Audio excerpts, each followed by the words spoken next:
질문자가 누군지 질문하십시오.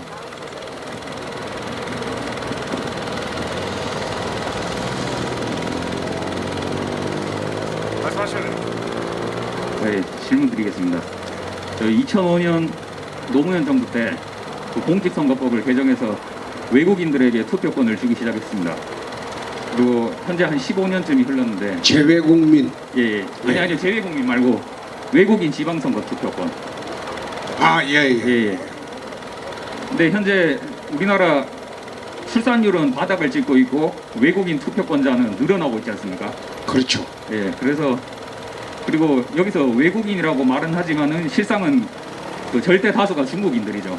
그렇죠. 예, 그래서 이거를 다음 국회 때 저는 폐지를 해야 된다고 생각을 하는데 이대로 한 10년 후면 주객이 전도되는 상황이 발생될 거라고 그렇게 생각을 하고 있습니다. 그 대표님께서는 어떻게 생각하시는지. 그 지방선거죠. 예. 그렇죠? 지금 뭐 국회의원이나 대통령 선거는 아니죠. 그렇죠. 그래서 그 부분은 다시 한번 말씀드린 대로 검토를 한번 해보겠습니다. 그런데 정치판에서 이미 부여한 그 권리를 회수하는 데는 굉장한 저항이 따릅니다. 굉장한 저항이 따릅니다. 지난번에 2008년도에 재외국민 투표권을 한번 준 일이 있어요. 미국이나 세계 해외에 살고 있는 우리나라 교포들에게 투표권을 준 일이 있습니다. 미국인으로서 시민권을 가진 자가 아니고 영주권자와 일시 체류자들에 대해서 재외국민 투표권을 지금 줬거든요. 그 사람들이 대통령 선거하고 국회의원 선거는 투표를 합니다. 그래 하는데 실제로 그것을 주도적으로 만든 것은 제가 만들었어요. 2008년도. 그래 만들었는데 그 재외국민 투표권을 OECD 27개국 중에서 투표권을 안 주는 나라가 대한민국밖에 없었어요. OECD 국가들은 다 재외국민 투표권을 줍니다. 그래서 한국도 선진국 대열에 들어갔기 때문에 투표권을 주긴 줬는데 문제는 지금 재외국민 투표권을 이래 주고 나니까 지난번 탄핵 대선 때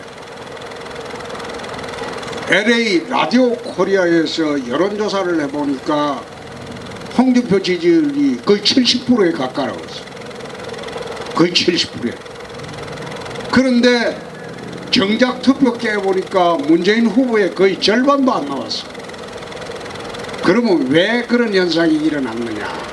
재외국민은 투표권 행사할 때 그냥 가서 꼭 찍는 게 아니고 투표 유권자 명부에 등록을 해야 되고 아주 절차가 복잡합니다. 그러니까 보통 열의가 아니면 등록을 하지 않아요. 그러니까 제가 가만히 보니까 재외국민들은 보수 성향이 워낙 강해가지고 우리를 많이 찍을 것이다. 그래 생각하고 나는 투표권을 줬는데 실제로 투표를 해보니까 박근혜 대통령 선거 때도 재외국민 투표에서 우리가 졌습니다. 그리고 그 뒤에 탄핵 대선 때도 재외국민 투표권 우리 참패를 했어요. 민주당을 지지하는 그분들은 특히 호남분들은 악착같이 투표를 합니다. 그러니까 재외국민은 보수 성향이 대부분인데 소수의 반보수 성향의 사람들은 악착같이 투표를 하고 보수 성향의 사람들은 투표를 하러 가질 않아요. 지금 재외국민 투표권을 행사하는데 투표율이 한 3%밖에 안 될걸요? 재국민 전체에서. 근데 한 표당 비용 계산을 하면 한국 내 국민의 한 표당 비용 계산이 아마 제가 얼추 추계해 보니까 10배가 훨씬 넘어요. 그래서 민주당에 지난번에 한번 내가 그런 이야기를 해본 일이 있습니다. 투표 절차를 개선하자. 쉽게 투표할 수 있도록 한번 만들어 보자. 근데 민주당이 반대해요. 쉽게 투표 절차를 투표할 수 있게 해주면 자기들이 참패를 하니까. 지금 이 방식대로 하면 자기들이 무조건 이기니까. 그래서 방금 말씀드린 대로 투표권이나 이런 걸 한번 부여하고 그 권리를 회수하기는 거의 어렵습니다. 일방적으로 해소하기 어려워요. 예, 또요.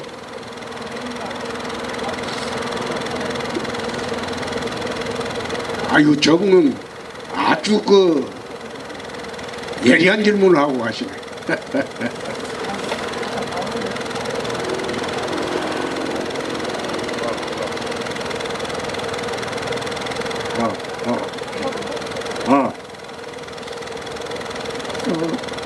소리 잘 들리죠? 소리 좀 낮은데 좀 높여도 되는데. 네. 저는 건물동에 살고 있습니다. 두 가지를 질문드리겠습니다. 여기 나오기 직전에 수성갑 지역의 TV 토론회를 제가 보고 왔습니다. 갑 지역이 5시 30분부터 1시간 동안 MBC에서 토론회가 있었어요. 그 토론회의 중요성이 얼마나 큰지를 조금 말씀드리고 제가 질문드리고자 합니다. 지금 코로나로 인해서 가정에 머무는 분이 상당히 많습니다. 식사청에서는 그 토론회 스케줄을 보고 시청하는 경우가 상당히 많습니다. 그래서 두 분이 나와서 토론하는 걸 보니까 우열이라든지 그분들의 장단점이 너무나 여실히 드러나는 겁니다. 정말 TV 토론회가 중요하구나. 우리 홍 후보님도 며칠 전에 TBC 토론회를 저는 처음부터 끝까지 지켜봤습니다. 제가 첫째 질문은 이겁니다. 홍 후보님이 직접 녹화장에 가서 녹화를 한 후에 실제 방영된 것을 보셨는지, 보셨다 그러면은 본인이 얼마 정도의 점수를 스스로 줄 수 있는지, 또 거기서 제일 잘한 점이 뭐고 제일 못한 점이 뭔지를 이야기 먼저 해주시고, 두 번째 질문입니다. 지금 우리 수성갑과 수성어를 인접해 있으면서도 전국적인 핫플에 있습니다. 심지어 대통령 주자라고 자칭하는 세 분이 나왔기 때문에, 더군다나 수성어는 홍 후보님이 오셨기 때문에 상당히 주목을 받는 지역입니다. 지난번에 수성갑 지역에서 그렇게 인기가 많은 분이 왔다가 서울로 도망가다시피 간 분이 있습니다. 떨어졌잖아요. 떨어지고 가버렸습니다. 떨어지면 집에 가야죠. 그분이 유시할 때는 자기가 수성갑 지역에 뼈를 묻겠다고 그렇게 강조한데도 불구하고 가버리고 돌아보지 않았습니다. 그래서 지역 언론에서 그분을 상당히 많이 공격을 했습니다. 지금 안 나타납니다. 우리 홍 후보님도 이렇게 수성 을지역에 오셔가지고 우리 아직도 유권자 중에서는 그런 의심을 갖는 분이 있을 거예요. 본인이 편리해서 이곳에 왔다가 본인이 욕구가 충족되면은 혹시 가버릴지도 모르겠다, 이런 우려하는 분들을 위해서 안 가고 뿌리를 박는다는 그 확신을 심어주신다 그러면 표가 훨씬 많이 나올 거예요. 두 번째 질문입니다. 알겠습니다. 첫 번째, 제가 한 TV 토론은 저는 끝나고 난 뒤 보지 않습니다. 보지 않고 TV 토론할 때 모든 역량을 집중을 합니다. TV 토론할 때 저는 허튼 소리는 절대 하지 않습니다. 토론하기 전에 모든 것을 다 머릿속에 숙지하고 들어갑니다.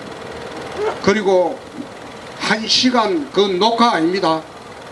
생방송입니다. TBC 할 때는 그 생방송입니다. 그렇습니다. 네.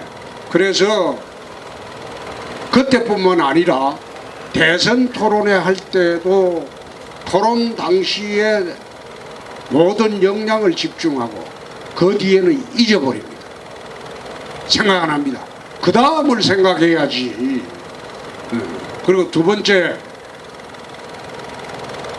수성갑에 김문수 의원이 와서 선거하고 떨어지고 가버렸다. 떨어지면 가야죠. 저는 여기 올 때요. 여기 올 때 정치 생명을 걸고 왔습니다. 여기서 떨어지면 집에 가는 겁니다. 여기서 떨어지고 국회의원 한 번 더 하겠다고 여기서 활동할 생각, 그거는 아니죠. 저는 여 국회의원 마지막 자리입니다.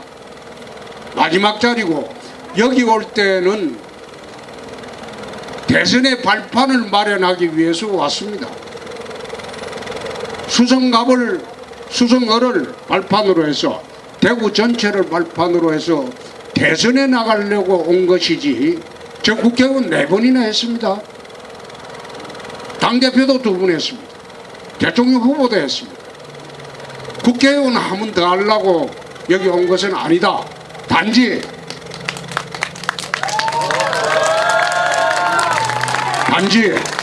오늘 내 아침에 기자회견을 했어요.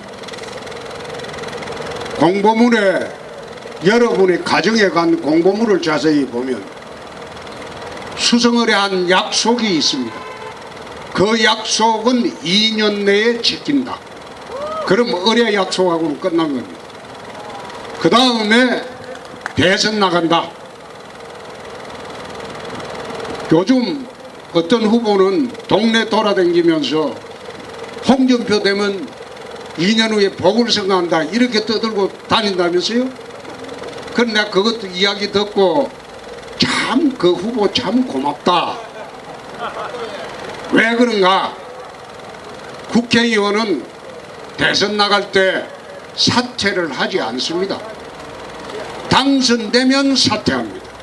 박근혜 대통령도 당선되고 사퇴했습니다. 김대중 대통령도 당선되고 사퇴했습니다. 그 후보 말대로 하면 2년 뒤 내가 대통령이 된다는 거거든요.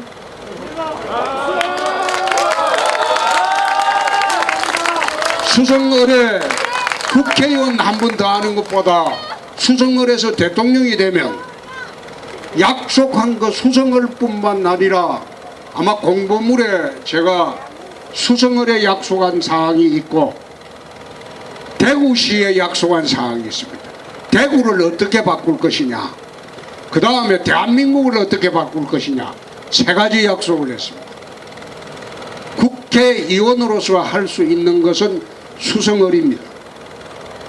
그러나 국회의원으로서는 대구 전체를 어떻게 바꿀 것이냐, 그건 할 수가 없어요. 그건 대구시장도 할 수 없어요. 그건 대통령만이 가능합니다. 그래서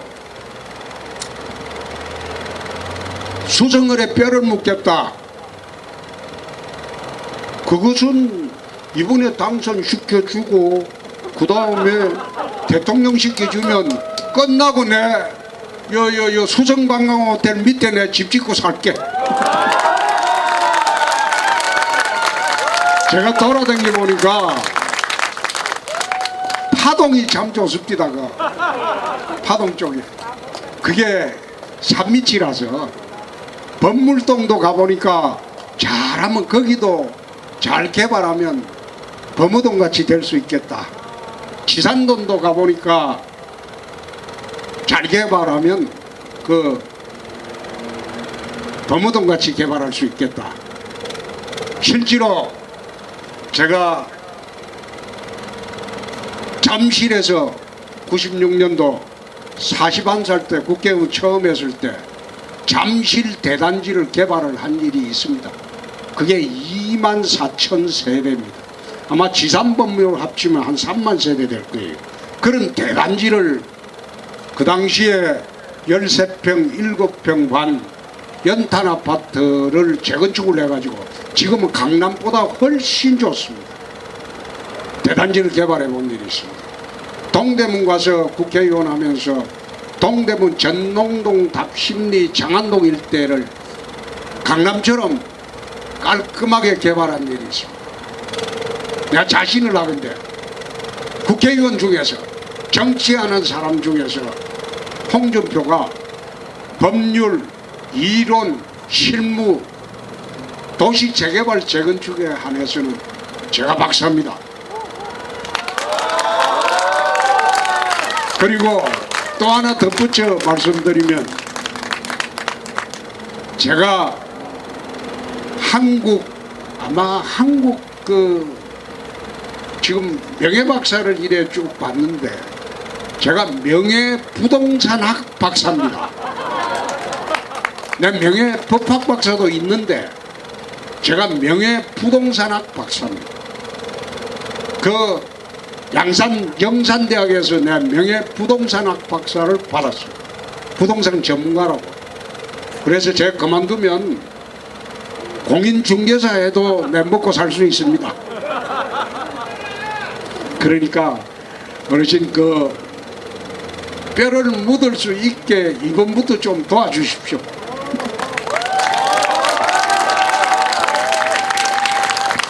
김문수하고 저는 좀 틀리죠. 김문수하고 저는 좀 틀리죠. 문수 형하고 나는 김문수 선배를 처음에 수성에 왔을 때 문수 형이라고 합니다. 저하고는 정치판에서 15대 때 같이 국회에 들어가서 문수 형 하고 지내는데 대구 내려오려고 할 때 내가 그런 이야기를 한 일이 있어요. 형, 그 대구 만만한 데 아니다. 응? 만만한 데 아니다. 그리고 김부겸이가 만만한 애가 아니다. 응? 그래 이야기하면서 아마 문수 형은 박근혜 대통령 이제 대통령이 됐으니까 TK가 공석이다 이거야. TK에 인물이 없잖아요. 그러니까 여기 와서 그저 안착만 하면 다음 대통령은 자기가 이제 TK를 기반으로 자기가 하려고 생각하고 내려왔는데 선거를 해보니까 그 만만한 게 아니거든요. 그래 지난번에 이제 떨어지고 난 뒤에 서울시장 선거를 하는데 제가 이제 문수 형한테 그랬어요. 형은 대구가 맞지도 않다. 대구 기질과도 형하고 맞지가 않다. 기질이 안 맞다. 이 대구 기질이라는 건 여기 보면 막 기면 기고 아니면 아닌 거지 중간지대라는 게 없어요. 막 오르면 옳고 그러면 그런 거다. 아슬한 기질이기 때문에 그거는 형 내 기질하고 맞지 형은 안 맞다. 그래서 지난번에 문수 형을 설득해서 서울시장 공천 줄 테니까 올라오소. 만약 떨어지더라도 서울에서 정치하소. 형님은 서울에서 정치하는 게 맞습니다. 그래서 지난번에 지방선거 때 제가 올라오라고 했습니다.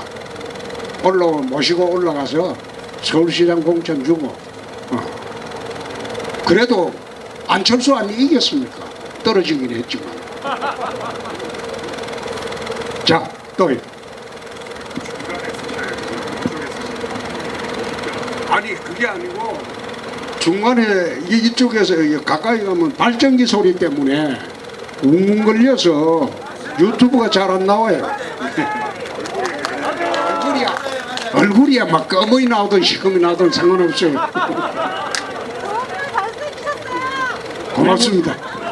근데 나이가 60이 넘어가지고 이제는 얘는 다 사갔어. 대구에 오신 것을 먼저 축하드립니다. 마시고 하시죠. 저는 유치원을 하는 사람인데요. 사립 유치원이 투명성을 가지고 공공성을 가지자는 데 대해서는 찬성합니다. 하지만 국공립유치원은 유치원을 만드는데 국가 예산으로 만들었거나 아니면은 국채나 지방채를 발행해서 만들었기 때문에 그냥 투명하게 운영만 하면 되지만 사립유치원을 만드는 설립 비용을 개인이 다 부담했는데 국회의원을 넘어서 대통령이 되시면은 사립유치원의 설립 비용을 어떻게 생각하시는지 묻고 싶습니다. 사립유치원에 사실 지난번에 개정된 유치원 3법 문제죠. 유치원 3법은 저는 반대를 했습니다. 그거는 사유재산을 너무 침해하는 사회주의적인 입법이다. 그래서 악법 조항은 좀 개정을 해야 된다. 그렇게 이야기를 했는데 그걸 무시하고 이제 여론으로 통과를 시켰어요. 그래서 유치원 3법은 사유재산 제도를 과도하게 제한하는 부분은 그것은 개정을 해야 될 것으로 저는 봅니다. 그래서 그거 개정하면 아마 사립유치원이 좀 달라질 거예요.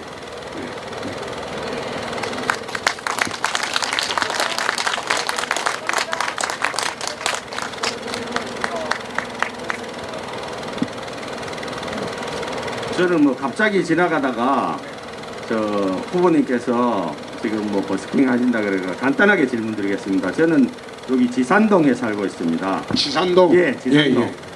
어제 갔다 왔어. 아 그래요? 동네 싹 돌았어. 아, 그래요? 골목골목 다 돌았어. 제가 이제 궁금한 거는 물론 뭐 중앙 정치도 하셔야 되고 하지만은 저희 지역 현안에 대해서 조금만 말씀드리겠습니다. 그 지산 건물 지역이 물론 뭐 을 전체입니다만은 저 범어동에 비해서 갑지구에 비해서 상당히 그 낙후돼 있어요. 그래서 아파트라든지 이런 것들이 3배 차이 납니다. 3배. 지금 현재 바로 뭐 5분 거리에 있는데 그래서 제 생각에는 그 스카이라인을 바꾸겠다 말씀하셨더라고요. 제가 공약집을 읽었거든요. 3분 다 아까 다 읽었는데 그게 눈에 확 들어오더라고요. 그 어떻게 보면 여기 있는 주부들이나 제일 관심사가 그런 겁니다. 제가 질문 계속 보니까 중앙정치 얘기가 많이 나오는데 저는 이 스카이라인을 어떻게 확 바꿀 건지 물론 중앙도 한번 확 바꿔주시고 당선돼가지고 네. 수성을도 한번 확 바꿔주세요. 이때까지 알겠습니다. 그거 아마 계셨던 분들이 네. 너무 도찬했어요. 아니요. 예. 지난번에 아마 일요일 날 저녁쯤 들어갔을 겁니다. 공보물 내용을 한번 자세히 보십시오. 여러분들은 제가 온 지 얼마 안 돼 가지고 지역 현안을 모를 것이다. 제가 오자마자 지산동, 범물동, 파동, 중동, 상동, 두산동 그리고 뭐 수성 1, 2, 3, 4가 하루에 12km씩 발로 걸었습니다. 동네 구석구석 돌아다니고 왔습니다. 그 안에 공보물의 내용을 보면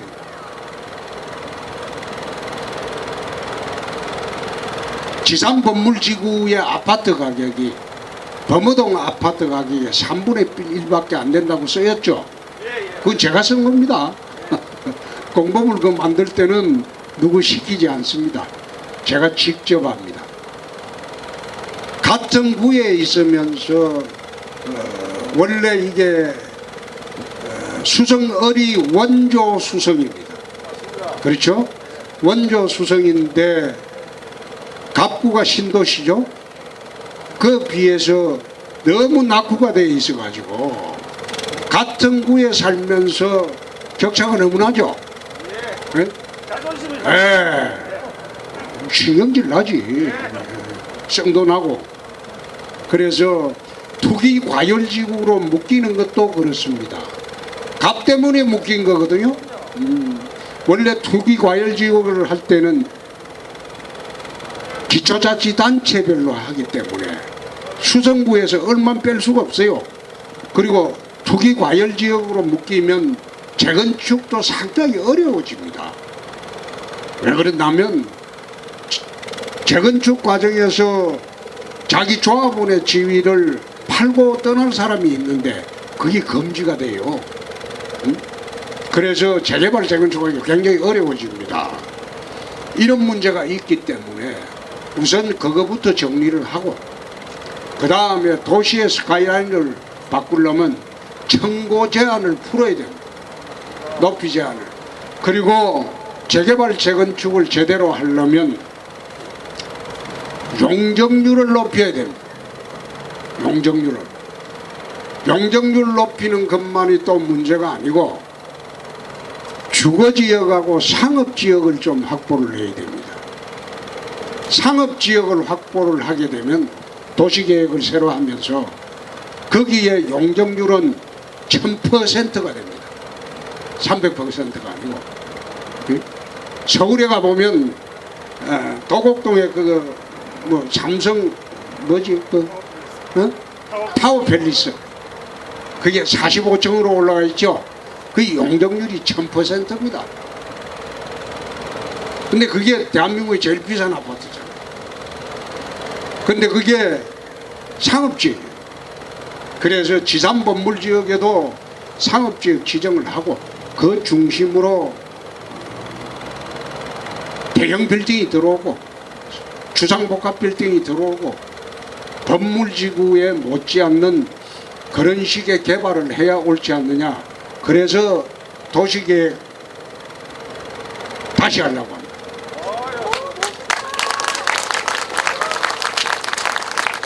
그래서 내가 오늘 이제 나온 김에 하나 더 이야기를 할게요. 이건 공약집이 없는 거예요. 중국의 장애모 감독이라고 유명한 감독이 있어요. 세계적인 감독. 장애모 감독이 자기 고향이 리장이라고 그게 아주 시골 설산 밑에 그러니까 눈 덮인 산 밑에 있어요. 장애모 감독의 고장이 고건지대에 있어요. 소수민족만 살아요. 거기에다가 인상려강이라는 그런 그걸 하나 만들었어. 대형 우리나라 같으면 시대극 비슷한 거기에 출연하는 사람들이 한 500명이 돼요. 500명이 될 거예요 아마. 대형극을 만드는데 그것을 450억을 들여서 만들었어요. 근데 그걸 공연하는 그걸 보려고 세계 관광객들이 그 시골로 옵니다. 유명한 관광지가 되고 있어요. 내가 수성못을 이래 매일 가는데 수성못을 가면서 야 여기에 알고 있습니다. 잠시 기다리세요. 리장 인상려강 같은 그런 수상무대를 설치해서 우리나라도 그런 장애모 감독 같은 사람을 모셔와서 우리나라 감독 중에서도 할 수 있는 사람이 있어요. 그렇게 만약 수상 공연을 하게 된다면 대구의 명소가 아니라 대한민국의 명소도 만들 수 있겠다. 그런 생각이 들었어요. 그런 생각이 들었는데 그것은 대구에서 문화활동을 하시는 분들과 대한 협의를 해서 수성못을 단순히 산책하는 대로만 사용하는 것이 아니라 수성못이 대구 문화의 중심이 되는 그런 문화공연을 하나 만드는 것도 좋겠다.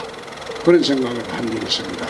방금 말씀하신 대로 수성못에 내가 확실히는 내용을 잘 모르겠는데 자영업 하시는 분이 자살했다고 합니다. 아직 그 사체를 못 찾았다고 하는데 내가 갈 때마다 그거 참 가슴 아프게 생각합니다. 근데 내용이 뭔지는 아직 확실히 내 파악을 못했습니다만은 어떤 분이 지나가면서 그런 이야기를 했습니다. 자영업자인데 살기가 어려워서 자살하셨다. 그런 이야기를 하고 있습니다. 그 참 안타까운 이야기입니다. 예.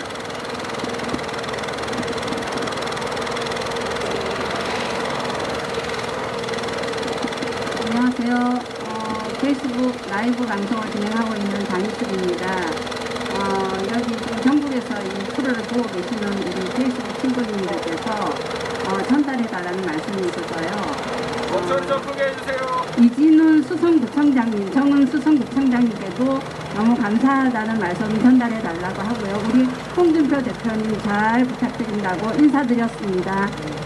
그리고 우리 김용우 시청자님께서 시청자 의견으로 버스킹만큼은 우리 홍 대표님께서 좀 앉아서 진행을 해주십사. 보기에 너무 마음이 아프다. 막 이렇게 말씀을 하셨어요. 안타까워하셨습니다. 네. 마음이 아프다고 하셨습니다. 김용우 우리 시청자님께서 이 버스킹을 매일 이걸 통해서 보고 있는데 너무 서서 하시니까 너무 마음이 아프다고. 아직 쓸만합니다. 네, 알겠습니다. 예, 앉아서 하면 이게 사람이 굉장히 오만해 보여요. 그래서 아직 쓸만합니다. 우리 구청장님 왔는데 내일부터는 우리 구청장님이 이제 제가 좀 쉴 때는 구청장님이 유세차 타고 이제 연설하고 다니기로 했어요.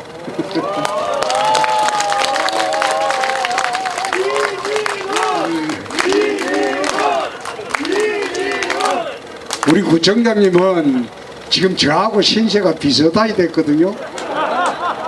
그래서 어차피 이제 둘이가 같이 갈 수밖에 없어요. 같이 갈 수밖에 없는데 내가 구청장님 모시고 이번 돌파를 하면 그 다음에 구청장님이 원하는 것도 할 수 있도록 적극적으로 제가 돕겠습니다.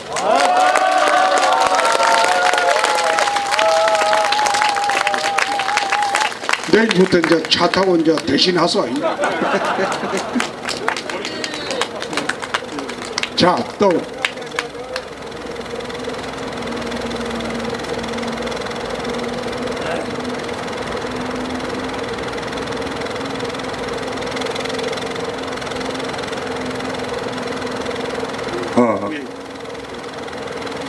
저는 내일 모레 4월 10일 되면은 작년에 수성갑에 있다 이사 온 지 1년 됐습니다.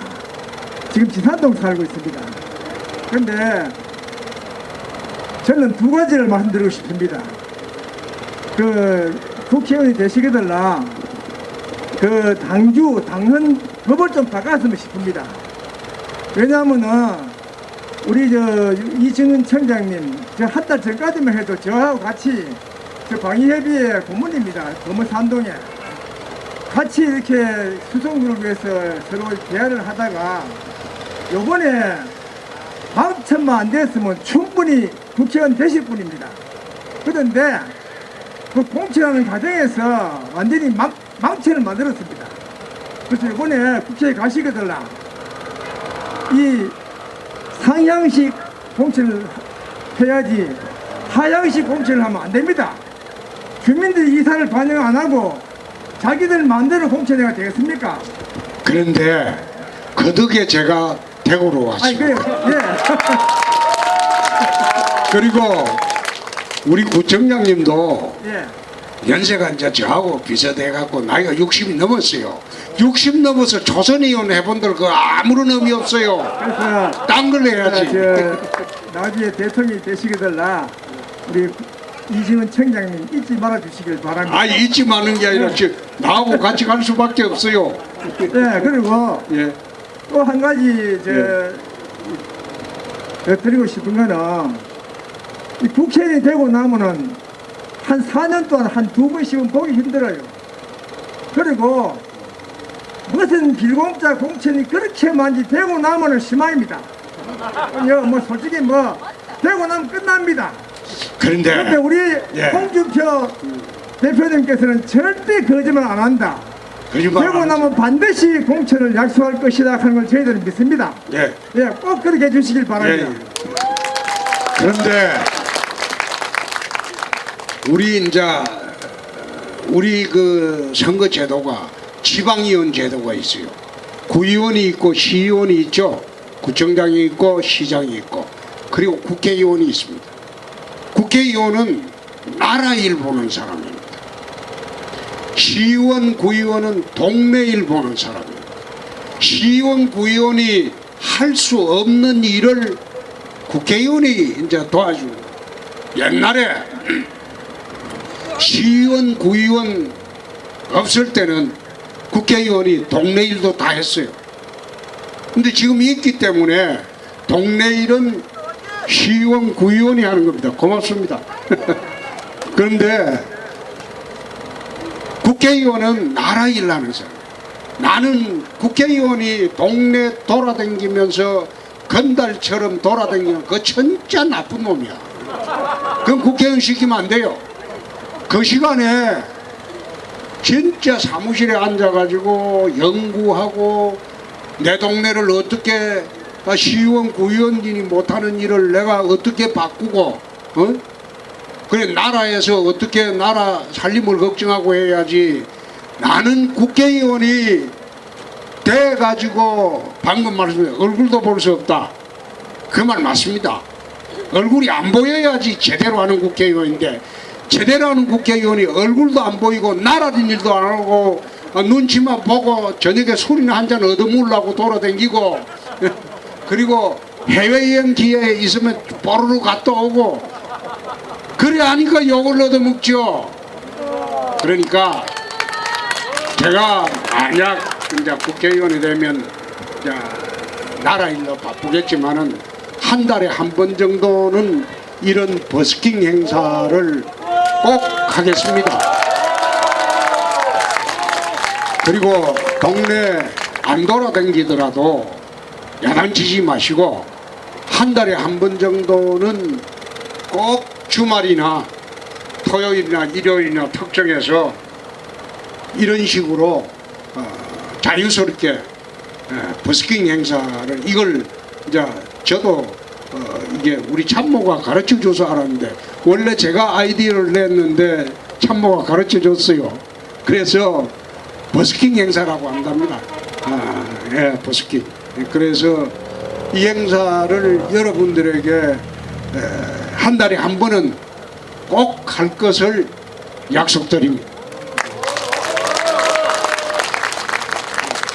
자, 젊은 학생이 한번 질문해. 하고 싶은 이야기예요. 하고 싶은. 아, 네. 안녕하세요. 저는 대구 시민입니다. 예. 대표님 여기 버스킹 한다라고 해서 이렇게 직접 어제도 오늘도 와서 뵙는데요. 국회의원이 뭐라고 생각하십니까? 나라 일 보는 사람이죠. 그렇죠. 나라 일을 보는데 국민의 권력 대리인 아닙니까? 응? 국가의 권력은 어디서 나옵니까?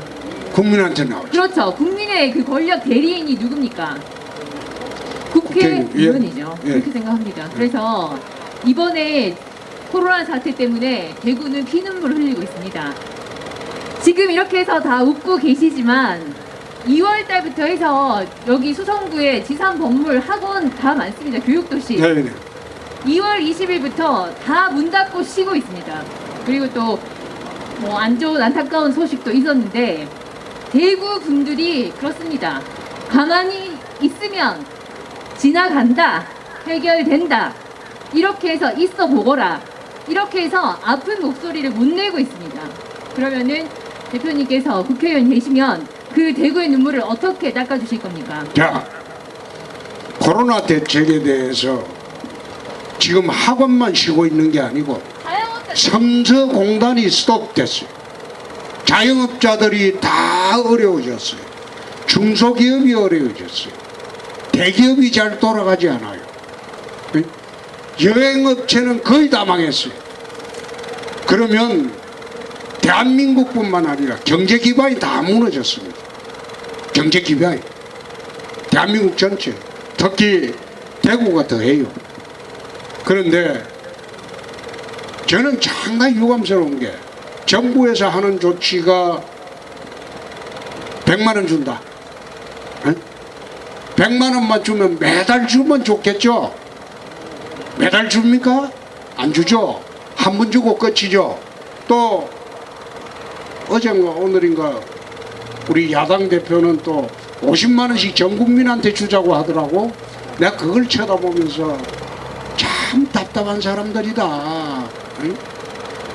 어떻게 일시적인 미봉책으로 나라를 운영하려고 하느냐. 이 제대로 하려면 코로나로 인해서 무너진 경제적 기반을 어떻게 되살리고, 응? 지금 코로나 때문에 미국도 마찬가지예요. 예배를 못 보게 하잖아요. 사찰이 다 폐쇄, 사찰 가보면 다 폐쇄를 했어요. 그만큼 지금 사회적 기반이 다 무너져가요. 미국도 그래요 지금.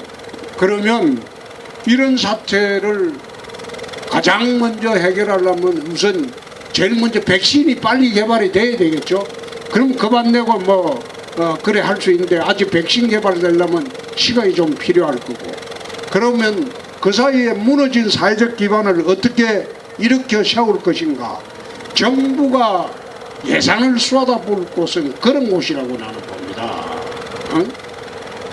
그냥 국민들한테 선거 앞두고 대통령이 100만 원 주겠다고 하니까 야당 대표라는 사람은 전 국민한테 50만 원씩 일괄적으로 주자. 아니 50만 원 줘가지고 그게 먹고 살 수 있으면 좋겠죠. 그거는 은발의 오줌 누기입니다.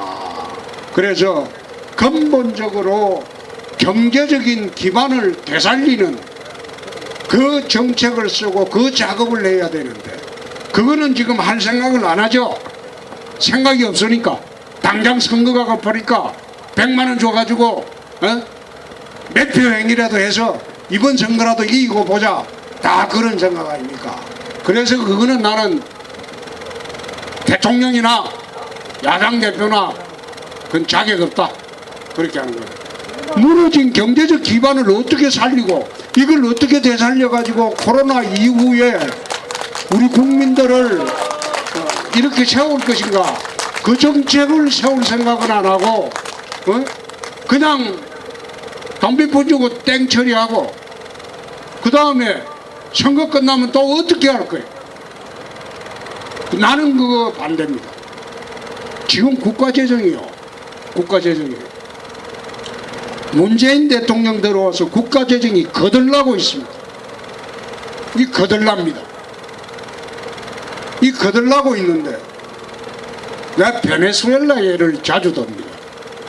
나라가 베네수엘라로 가고 있다. 베네수엘라는 나라는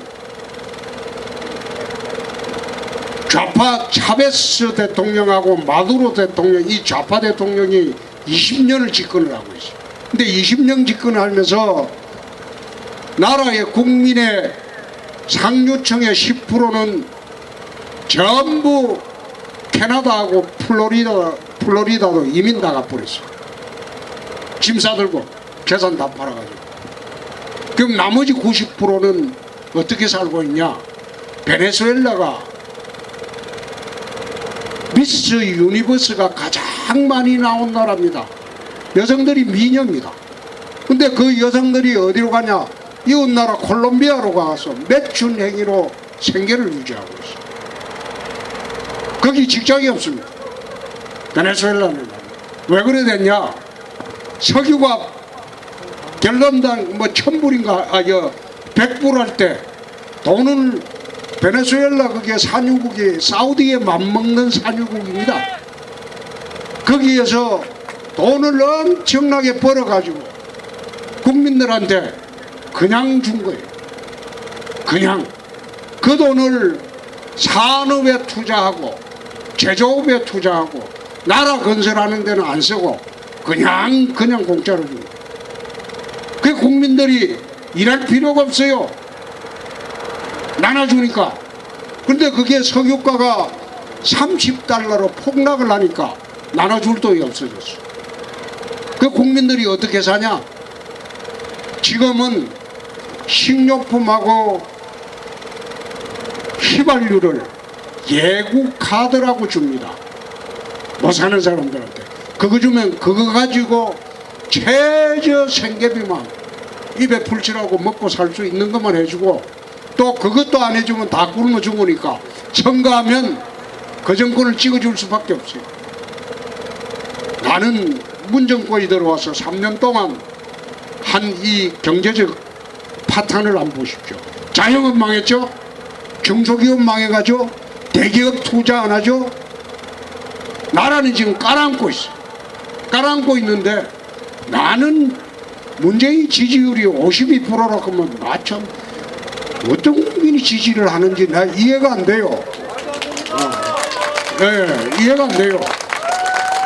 난 기가 막혀서 아니 나라를 보면 나라를 지금 망하게 지금 끌고 가고 있는데 내가 왜 여기에 타도 문재인이라고 이래. 예, 아이 고맙습니다. 예, 고맙습니다. 제가 왜 여기 타도 문재인이라고 적었을까요? 탄핵은 불가능합니다. 그게 국회의원 3분의 2가 찬성을 해줘야 되는데 민주당 애들은 자기 대통령이 어떤 나쁜 짓 해도 절대 배신하지 않습니다. 그 배신자라는 거는 우리 당 애들이야.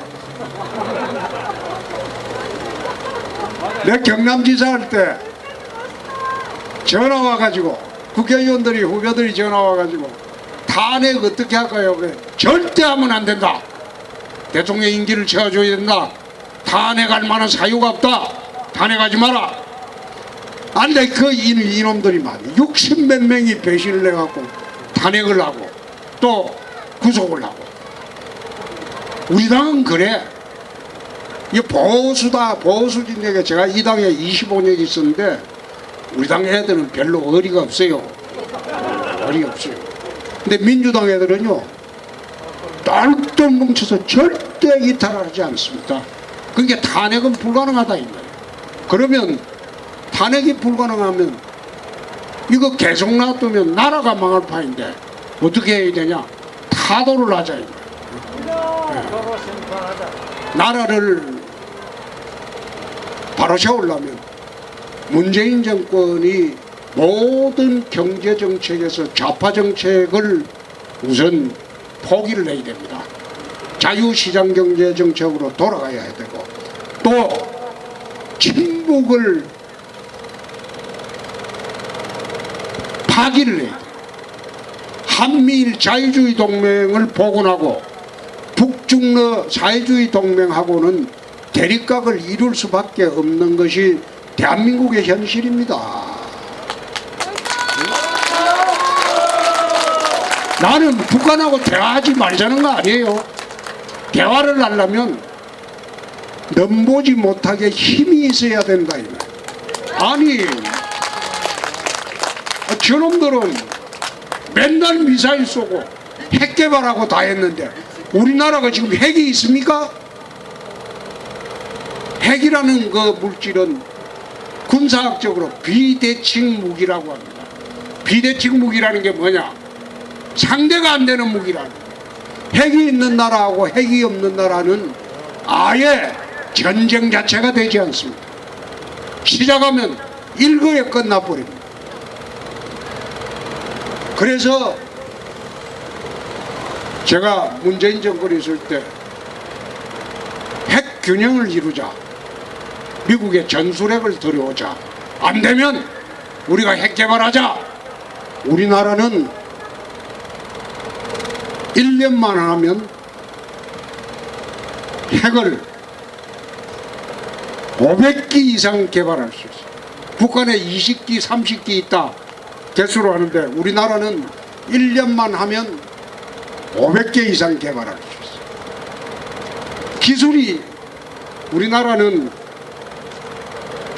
핵 개발 기술이 충분히 있습니다. 넘치게 있습니다. 핵 재료도 있습니다. 원자력을 30년 이상 했기 때문에 플루토늄이 우리나라에 비축되어 있는 플루토늄을 재처리하면 우리나라도 한 1000기 정도 핵무기 1000개 정도 만들 수 있어요. 그 플루토늄을 재처리하면. 일본은 1년에 핵 개발을 시작을 하면 6000기까지 만들 수 있어요. 일본은 그 플루토늄을 재처리를 이미 했어요. IAEA에서 그걸 승인을 해주고 하거죠. 우리나라는 그 재처리를 못하도록 묶어놨어. 그걸 풀어야 돼. 그래서 우리나라는 또 북한처럼 핵실험을 할 필요가 없어. 지금 미국이 핵실험 안 하죠. 러시아가 안 하죠. 왜 안 하냐? 컴퓨터 시뮬레이션으로 고폭 실험이라고 합니다. 핵무기 실험하는 걸 이 고폭 실험이라고 하는데, 그게 뭔가 하면 폭약으로 딱 때려가지고 원자력 핵분열을 일으키는 그 실험이 핵 실험인데, 그걸 고폭 실험이라고 하는데, 우리나라는 북한처럼 지하 핵 실험할 필요도 없고 컴퓨터 시뮬레이션으로 고폭 실험이 가능합니다. 그만큼 기술이 있어요. 그래서 성질나면 미국이 뭐라고 하든 말든 핵 개발해버려도 됩니다. 나는 그렇게 할 수 있다고 봅니다. 아니, 우리가 수십 년 동안 앞으로 김정은이 그때 어린애한테 맨날 핵공갈 당하고 살 수가 있습니까? 나는 아니라고 봅니다.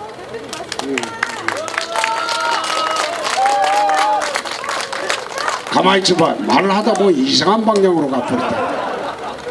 사모님 한번 질문하세요. 대표님, 제가 사모님이 아니라 아직 시집을 못 가서 죄송합니다. 죄송합니다. 죄송합니다. 제가 대한민국에 홍준표 같은 분이 한 분밖에 없어서 아직 시집을 못 갔습니다. 전 나이 60이 넘었습니다. 저희 대구 경북을 통틀어서 저희는 그 보수의 진정성이나 보수의 가치에 대해서 가장 근본적인 부분이나 뿌리를 가지고 있는 지역이라고 저희는 생각을 합니다. 그래서 저희가 피해의식을 가지고 있는 것이 아니라 대구가 굉장히 고여있는 부분이고, 또 국가적인 차원에서 본의 아니게 왕따를 당하는 부분에 대해서 피부를 상당히 많이 느끼고 있습니다. 또 게다가 많은 분들이 물론 노력을 하고 있긴 하지만 지역적인 감정을 일으키겠다는 게 아니라, 지금 광주광역시하고 대구광역시의 그 지역의 예산 차이를 보면 한 10배 정도 차이가 나는 걸로 저는 알고 있습니다.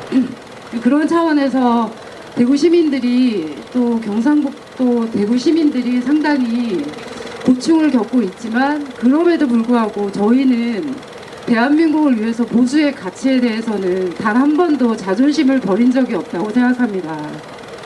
그런 측면에서 보수의 심장이라고 생각하시는 홍준표 대표님이 대구에 오신다고 했을 때 저희는 그런 차원에서 대표님을 굉장히 반겼습니다. 그래서 저는 한 가지 부탁을 꼭 드리는 건, 대구의 이런 어떤 진정한 어떤 보수의 가치를 발판으로 다른 사람이 아니라 홍준표 대표님이 꼭 대통령이 되셔서 대구의 가치를 다시 한번 꼭 대한민국의 중심으로 만들어 주셨으면 좋겠습니다. 고맙습니다. 아가씨. 저분 좀 메모해놔라. 내 며느리 삼으려고 했는데 우리 아들이 둘 다 장가 가버렸어요. 실제로 그랬습니다. 제가 이제 좀 안타깝게 생각하는 거는, TK의 대한민국 그 역사가 한 70년이 좀 더 됐죠. 70년이 더 됐는데 TK 출신 대통령이 40년을 했어요. TK가 40년을 했어요. 40년을 했는데 저는 그 TK 출신 대통령 중에서 박정희 대통령을 가장 존경합니다. 5천년 가난에 일어서게 해줬고, 특히 TK 같은 경우에는 구미 저 시골에 구미공단을 만들어 줌으로써 TK가 30년을 먹고 살았습니다. 30년을. 그런데 TK가 특히 대구는 70년대 섬유공업이 망하기 시작을 했어요. 그러면 대구를 일으켜준 이 섬유공업이 망했을 때는 그 다음에 주된 산업을 새로 만들었어요. 대구의 주된 산업을. 그런데 석유가 망할 때 대구를 이끌어가던 정치인들이나 지도자들이 대체 산업을 생각을 하지 못했어. 박 대통령은 구미공단 만들어 놓고 돌아가셨고, 그 뒤에 대구의 대체 산업을 생각했어야 되는데 대구에 주된 산업이 없어요. 그 뒤에 80년도인가 반짝, 보성, 청구, 우방, 건설회사 세 개가 반짝했죠. 대구를 먹이 살리시죠. 그런데 그거 하고 반짝하고 난 뒤에 건설회사도 다 망해버렸어. 그럼 대구의 젊은이들이 졸업하고 갈 데가 없어. 끝나버렸어. 종료 5분 전이네. 그래서 대구에 젊은이들이 갈 데 없고 대체 산업이 없다. 박근혜 이명박 대통령이 됐을 때 대체 산업을 대구에 만들어 주었다면 대구가 이렇게 암울하지 않았을 거예요. 그런데 그렇게 만들어 주지 않고 그냥 연말에 대구에 예산 몇 천억 더 준다, 그거로 하다 보니까 그게 대통령으로서 잘하는 건 줄 알았다. 근데 그거는 대구의 장래나 미래에 도움이 안 됩니다. 그래서 제가 수성을에 오면서 한 10년 전부터 생각했던 게 대구의 대체산업입니다. 근데 대구에 제가 정치할 기회도 없었고 올 기회가 없어가지고, 그런데 이번에 오면서 정리를 한 게, 자, 첫 번째, 대구도 첨단 산업 도시로 만들기 위해서 유치를 하자. 그것은 통합 신공항이 있기 때문에 이젠 가능해졌어요. 첨단 산업 제품은 전부 항공화물로 수출을 합니다. 국제공항이 있어야 돼. 그 공항이 또 동촌에 있는 대구공항처럼 저래 활주로가 짧아서 안 돼요. 저기는 미주 노선을 못 가요. 유럽 노선도 못 가요. 수출 항공화물을 보낼 수가 없어요. 그래서 이번에 통합 신공항 만드는데 보니까 활주로가 3.5km가 예정이 돼 있던데, 원래 지금 활주로가 3.8km 정도 안정적으로 확보가 되면 유럽, 미주로 직접 날아갑니다. 항공화물이. 그러면 그 국제공항 인근에 첨단산업 시설이 들어옵니다. 그래서 이번에 통합신공항이 개항되는 걸 계기로 대구에 첨단산업을 유치할 수 있는 길이 생겼다. 예, 근데 삼성 차세대 반도체 단지를 대구에 가져올 수 있는 길도 생겼다. 근데 그거는 내 대통령 시기주의야 가능한 거야. 그 두 번째, 오늘 한번 보십시오. 오늘 또 제 집에 가 있는 공보물에 플라잉카라고 되어 있을 겁니다. 보신 분들이 있을 거예요. 나르는 자동차. 현대 기아에서 마지막 단계가, 자동차 산업의 마지막 단계가 플라잉카입니다. 나르는 자동차. 땅으로 가다가 날아가는 거예요. 그게 이제 공상과학 영화에 보면 우리 나오죠. 실제로 그게 미국에서 지금 실용화되고 있어요. 얼마 남지 않았습니다. 10년 내 플라잉카가 실용화될 겁니다. 그 나르는 자동차 산업을 대구로 한번 유치를 했으면 좋겠다. 대구는 지난번에 삼성 자동차를 유치했다가 부산에 뺏긴 적 있죠. 왜 뺏겼냐?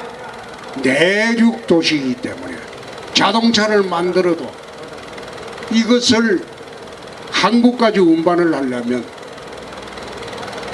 물류 비용이 너무 많이 들기 때문에 뺏길 수밖에 없어요. 그래서 그걸 전제 조건으로 물류 비용을 싸게 하려면 울산항이나 부산항으로 철로를 확보를 해야 되겠다. 기찻길을. 현재 있는 기찻길에 지선을 좀 연결해서 바로 부두로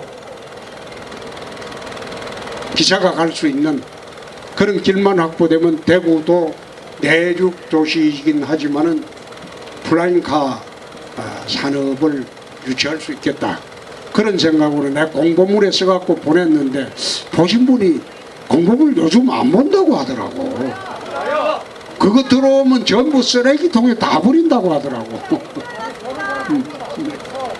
그래서 여러분들 대구에 저는 참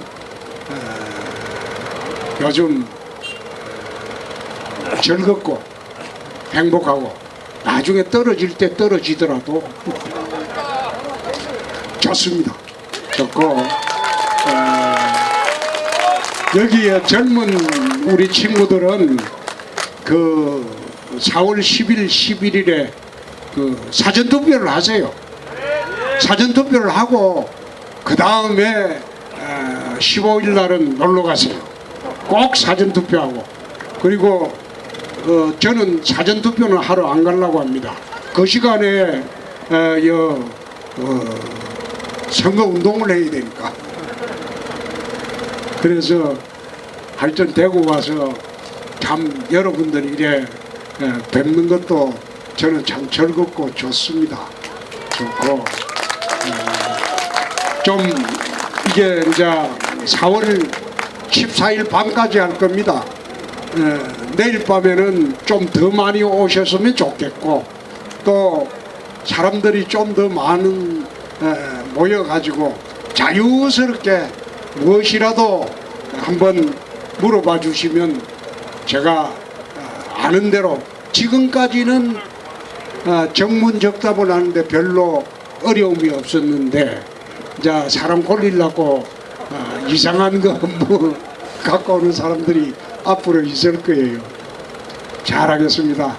자, 늦은 밤 편안하게 집으로 가십시오. 감사합니다. 홍준표